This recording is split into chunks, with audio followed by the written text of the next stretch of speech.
Proses germinasi. Siapkan 10-15 gram bibit kangkung, kemudian letakkan pada wadah, dan rendam dengan air selama minimal 4 jam. Pastikan semua benih terendam.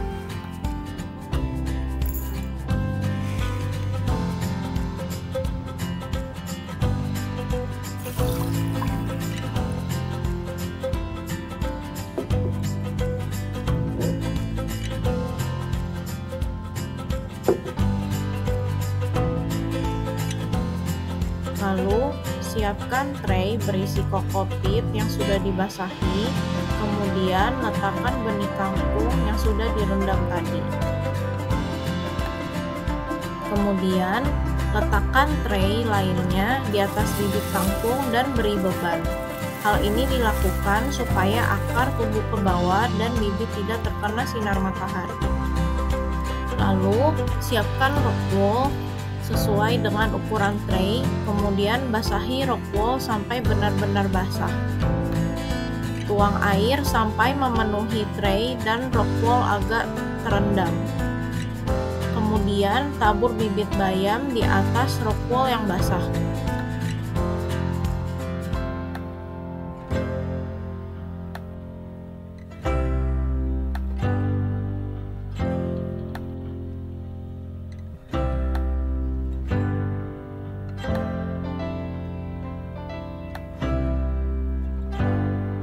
Tutup tray dengan penutupnya supaya bibit tidak cepat kering dan menempel pada kain penutup.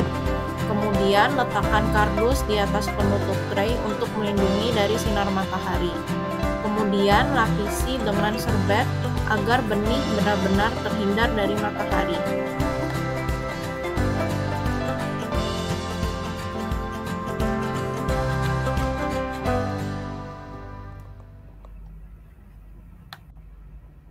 Cara menggunakan alat Momofarm. Masukkan bibit kangkung dan juga bibit bayam yang sudah selesai proses germinasi ke dalam rak.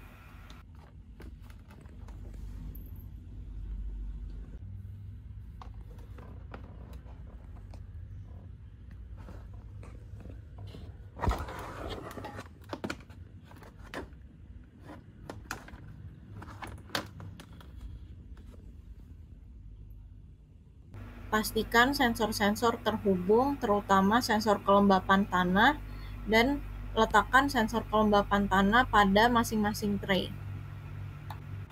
Selanjutnya adalah cara mengaktifkan aktuator UV light dan juga water nozzle. Apabila kita ingin mengaktifkan UV light, maka kita hanya perlu menekan tombol on pada pengaturan cahaya.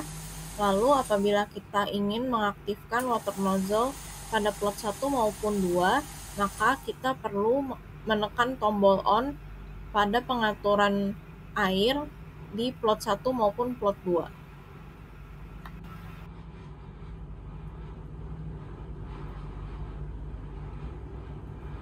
Selanjutnya kita ingin memasang timer, maka kita hanya perlu menekan tombol kontrol cahaya cukup lama agar muncul toggle untuk pengaturan timer, lalu kita bisa mengatur waktu dan juga hari kapan kita ingin menyalakan lampu.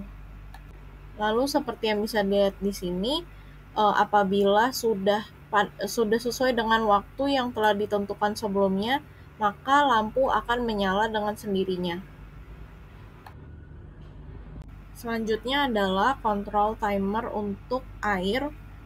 Maka sama seperti pada pengaturan lampu, kita hanya perlu menekan tombol plot air cukup lama agar memunculkan toggle pengaturan timernya, lalu kita mengatur sesuai dengan waktu yang kita inginkan.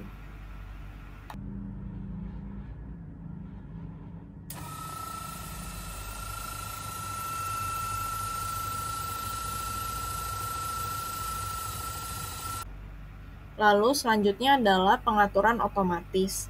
Pada pengaturan otomatis, kita hanya perlu mengaktifkannya saja. Apabila sudah aktif, maka water nozzle akan menyala sesuai dengan pengaturan yang telah dibuat pada Arduino. Kemudian, water nozzle akan aktif sesuai dengan value yang diterima oleh sensor. Apabila di bawah 10, maka water nozzle akan menyala, dan apabila di atas 80, water nozzle akan berhenti menyala.